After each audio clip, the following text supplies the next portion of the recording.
that we still can and we will. That's always my message. We can and we will.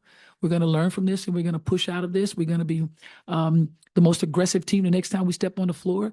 And every time we step out here from now on until the end of this season, it's like our last game we play. It's like the last game you ever play, not for season, but like the last game you ever play. And that's the way we're approaching every game. It's a good feeling for me to see them excited about what they've done, how hard they came out and played tonight.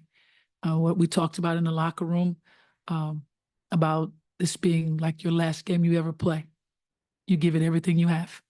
You leave everything out on the floor. And they did that. To just see Kennedy's stat line, her first stat line back from all the sickness and being just sideline, how is her energy such a catalyst for you guys offensively, and how important and impactful is she for your offensive identity? Well, that type of energy is contagious. It gives everybody else an extra boost. She does an incredible job of getting to the rim, really breaking defenses down, and then giving our players easy access to the rim, easy buckets at the rim, easy buckets of just standing and shooting. She makes life a little bit easier because of the attention that she draws. You heard her say that she enjoys double teams. She navigates them well. She plays very low. It's hard to guard when you're playing that low and turning the corner, getting downhill, and she creates the advantage. So it makes it a lot easier for us on the offensive side of the ball. Spoon, you talked about before the game about wanting to feed Camilla early and often tonight. Kind of how do you grade how the team was able to do that, and where would you like to see that improve? We had to make a few adjustments because of how they were trying to defend it.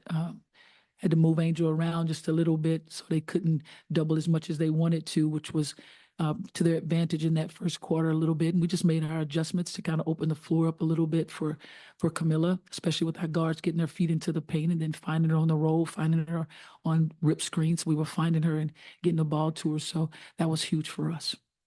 And then Kennedy has talked before at length about how important your belief in her has been to just her growth this season. In that moment of seeing her kind of get that standing ovation from the fans, teammates cheering for her, just kind of what's that like for you as a coach to see a player like Kennedy kind of welcomed and absorbed into a team like that? It's an amazing feeling to see her embracing the love. These fans have been extremely awesome for us all season long, and then to see them love her the way that they did when she was announced. And then when I had taken her out of the game, gave her the opportunity to feel the love. The fans really showed her how much they appreciate what she brings and how important she really is to this organization, and to the excitement that she brings between the four lines when we play here or anywhere else we play. When Angel's talking about the emotions that come from a losing streak, like you guys just snapped in the locker room, tears, she's talking about, what's the challenge that a team faces in those moments? Like, what's the challenge that you guys have had to overcome in those moments, dealing with those high emotions that come with losing? Well, just to continue to believe. It can become tough sometimes, especially when you're losing one, then another, and then you're losing some very close ones, and tremendous lessons to learn from those close ones that you lose. But it's continue to believe that we can get it done. It's tough to walk into the locker room and you see those faces, and you just have to constantly let them know that we still can and we will. That's always my message. We can and we will. We're going to learn from this and we're going to push out of this. We're going to be the most aggressive team the next time we step on the floor. And every time we step out here from now on until the end of this season, it's like our last game we play. It's like the last game you ever play, not for season, but like the last game you ever play. And that's the way we're approaching every game. Hey, Coach. Rachel Banham knocked down 3 threes for you all today. It really feels like she's kind of establishing a role as a moving target for your half-court offense. Can you just speak to her dynamic and impact on everything that you do? Rachel. It's what she does. You can't leave her, which is a huge positive for us. She stretched the floor for us, and the defense has to make sure that they are connected to her. And if not, she has a very quick trigger. When she hits one, look out. because she can really shoot the ball, and she's finding her fit with us. And we're finding ways now to be able to get her open and everybody understanding what she does best. Not only can she catch and shoot, but she can put it on the floor and shoot, which is really, really good. So she can escape defenses when they're trying to run her off the line. She can keep a 3 of 3. And then we've talked about Camilla garnering two to the ball in the post at times, but we saw it with Kennedy seeing a lot of double teams. Can you just speak to how being able to have a guard that's able to hold the attention of multiple defenders and play make off of that kind of changes the dynamic for your team? Well, I just said that. That's what she does. Kennedy loves it. She adores a trap. She feels though she can navigate it and find her way by the way that she plays out of the trap. And she does a heck of a job. She's just going to turn the corner. She's not going to settle. She's not going to let you put her in the trap. She's not going to sell it all. She's going to turn the corner, get downhill, and try to find someone. She has an intent when she turns the corner. There's something she wants to do. If it's getting her shot or she's going to draw, she's going to find. She did that very well for us tonight. She didn't, I don't know what she was looking at when she talked about 9 turnovers, but, I guess your vision goes sometimes when you're tired. I don't know. But she did a heck of a job in this stat sheet. Shows it right here. Stat sheet shows you the rebounding and then the 7 assists that she had here for us. That was big. Dana was the only player to not feature in tonight's game. Just kind of what was the reasoning behind her not coming off? There was no reason by that. I mean, I don't really like when you guys look into it like that. Like there's a reason. There's no reason. There's a flow that was going on. And I'll tell you guys this over and I'll say this over and I'll say it over. Dana is valuable to us. Very valuable to us. Extremely valuable to us.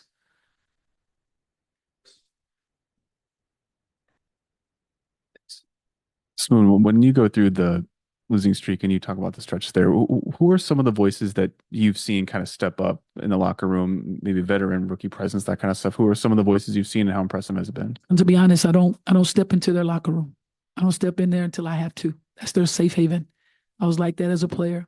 It's my safe haven. Let me sit and talk with the team and allow them to have their conversations. It's important for them to speak with one another. So I leave that open and free for them. But if there's any individual talks that I have with players, I keep that with myself and with them. Spoon, 24 assists today as well. The ball was just kind of moving, especially in the second and third quarter. That's just something we haven't really seen since the All-Star break. How important and impactful is that to just have the ball moving and flowing to get your offensive identity established? That was one of the first things I said to them after the game of how important that was for the ball to move. It makes it very difficult for people to defend us.